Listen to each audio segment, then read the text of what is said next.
It's been one of the focuses of activists who have been protesting racial inequality, I should say. Now the bust of Nathan Bedford Forrest could be moving out of the state capitol. News Channel 5's Eric Hill joins us from the newsroom with details on the statue's future.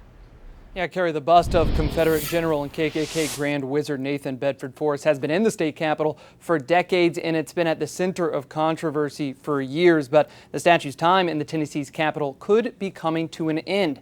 Today, Governor Lee announced he's calling a meeting of the Capitol Commission. That's one of the groups in charge of the Forrest bust.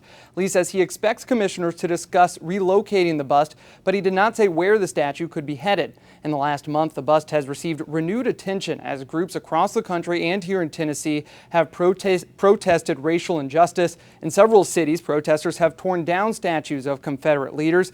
Today, Lee called those actions mob rule, but said this process is different.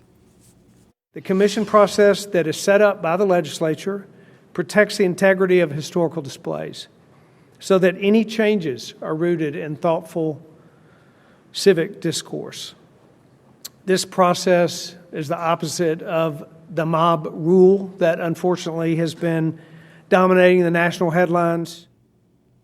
And shortly before Governor Lee announced the Capitol Commission meeting, Lieutenant Governor Randy McNally tweeted that he was against relocating the bust. He wrote, "In part, my position on the bust has been clear and consistent over a number of years. I personally believe the bust needs additional context." Now, just last month, lawmakers took up a bill that would have removed the bust from the Capitol, but that measure failed in committee.